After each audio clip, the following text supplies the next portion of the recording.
வணக்கம் நண்பர்களே. உளுந்த வடை. இந்த உளுந்த வடை எல்லாருக்கும் ரொம்ப பிடித்தமான ஒரு உணவு. இன்னைக்கு தீபாவளி சமயத்தில் எல்லார் வீட்லேயுமே செஞ்சுருப்பீங்க. பருப்பு வடை, அதிரசம் இது கூடலாம் சேர்ந்து செஞ்சுருப்போம். இது போக மற்ற நாள்கள்லையும் நம்ம ரொம்ப பிரியமாக சாப்பிட்றது இந்த உளுந்த வடை.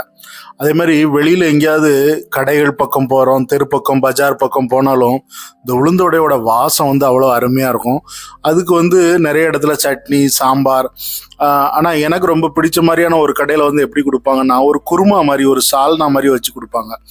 ஸோ தேங்காய் சட்னி, சாம்பார் இதெல்லாம் விட இந்த சால்னா வச்சு கொடுக்கறது எனக்கு ரொம்ப பிடிக்கும். அது ரொம்ப அந்த சால்னா அந்த வடை மேலே ஊற்றி அந்த நல்லா ட்ரையாக இருக்கும், சூடாக இருக்கும். அது மேலே இந்த சால்னா ஊற்றணுன்னு நல்லா மிருதுவாயிரும்.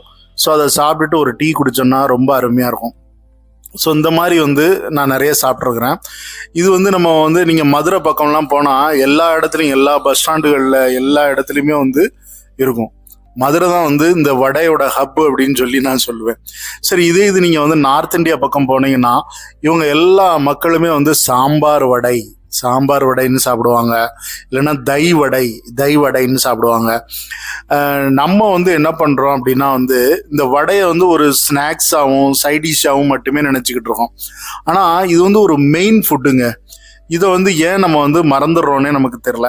இது நம்ம ஊர்லயே ஏதாவது ஒரு பொண்ணு வயசுக்கு வந்துட்டுனா அங்க உள்ள உறவினர்கள் எல்லாரும் முதல்ல கொடுக்கக்கூடியது உளுந்த வடை தான். உளுந்துக்கு களி, உளுந்த வடை இதுதான் கொடுப்பாங்க. ஏன்னா இந்த உளுந்துல அவ்வளவு சத்து இருக்குது. இந்த உளுந்த வடையை சாதாரணமா நினைக்க கூடாது. இது ஒரு முழு போஷாக்கான ஒரு உணவு. இதை நீங்க என்ன பண்றீங்க, இட்லி கூடையும் தோசை கூடையும் வச்சு சாப்பிட்டுட்டு அப்படி சைட்ல ஒரு வடை 2 வடை சாப்பிட்டு நம்ம அப்படியே விட்டுறோம். ஆனால் அப்படி இல்லைங்க. இது ஒரு மெயின் டிஷ்ஷாக நம்ம சாப்பிடணும். இதை சாப்பிட்டாச்சுன்னா அதுக்கப்புறம் வேற எந்த ஃபுட்டும் சாப்பிட வேண்டாம். அப்படியான ஒரு போஷாக்கு நிறைஞ்சது தான் இந்த உளுந்த வடை.